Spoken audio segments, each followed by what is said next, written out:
Welcome back. We're still talking about securing our border, our joint borders. Yes, Kingsley, we're talking about, you said sensors. Yes. So you say we should have sensors across the 133 crossing points. How are we going to place those sensors? Sensors, and when we say sensors, not that maybe you are just putting one gadget everywhere. These are fiber optics cables. These are critical infrastructures that maybe that the government, if you are ready to secure your borders. No, that's the key word. Yes. Readiness. Yes. Yeah, go ahead. Yes. If you are ready to secure your borders, you pay the price. Just like I started earlier, the EU knows that this ECOWAS corridor is a problem for them to the illegal, illicit things that ends up in Europe. So the only way you can curb it is to come back to the foundation. So they are not just financing for nothing. Okay. Yeah, but they financed only one border post. And you say that around that Seme area, Seme Kraki, there are many others. Is it that those others are not known to our law enforcement? They are known because we discuss some of these things with them. But it's just that maybe the key route where the main thing moved, the gateway is this place. So you must start from somewhere. Okay, so this is only a start. Yes. Yes. Like I had wanted to add to what Kingsley was saying. You know, we should look at some fundamental principle. You know, a state, a country has a territory.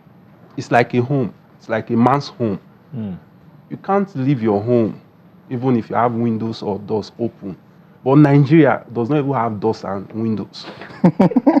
So, and a state has the powers to exercise jurisdiction on its territory, as in police, monitor, even fence, put border walls. Although the beginning, like a word used here, willingness, because such is a serious business. Security of a territory of a state is a serious business, and its cost. There is high cost implication. You know, there must be first that willingness. That we look at the finance. It's not a one-day process.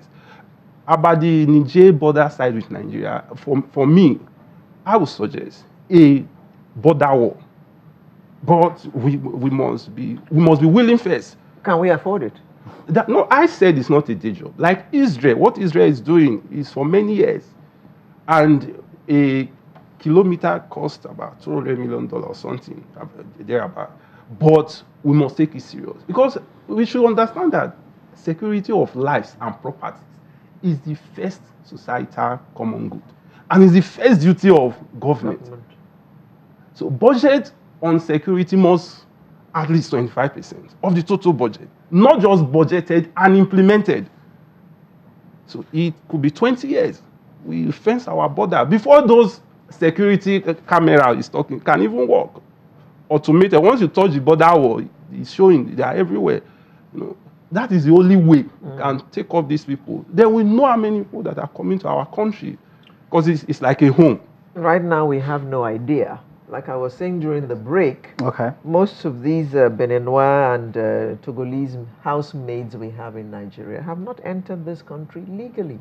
So our government has no documentation of them, doesn't know that they're in this country.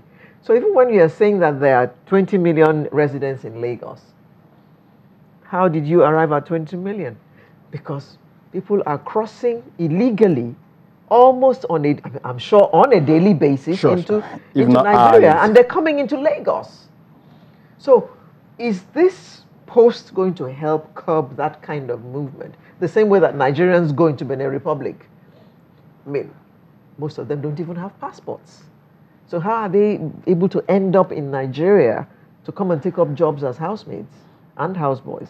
Well, in terms of documentation or what have you, it will still take longer time. Reason being that you know what it takes to acquire a Nigerian passport, for instance, which is an ECOWAS passport. So like some of the people I've had an encounter with, maybe if you need, yes, for now, and if you need approximately 20,000 naira, for instance, to acquire a passport, for them, that same 20,000 could actually help them to buy goods across the border and sell. Are you getting the point? So why spend 20,000? Yes, why spend 20,000 to acquire a passport? I rather settle the immigration personnel through the kelebe with 500. The touts. Kelebe. Yes. The touts through those guys, and you have your way, you cross the other way. And even if maybe they are suspicious on the movement of goods, you also have those whose job is to help cross the goods for you. Like I earlier pointed out, at that border too, just like, okay, I've had a scenario whereby, yes, I was crossing in one of the known transport company, the ECOWAS route. So all we just need is you surrender your passport to the bus protocol officers. They do their things with immigrations and all that. Before you know it, either they drive some of you through the vehicle out of that border, or they just guide you, you walk. No, these are our people. They just count them, you know. So nobody is doing maybe a kind of facial recognition or fingerprints to know that, oh, this is the intruder we are looking at. Like when Mr. President said, I heard that, okay, there is a ban of 50 men, certain citizens from maybe going outside the country. Yeah. I was like, oh, out of 133 borders over,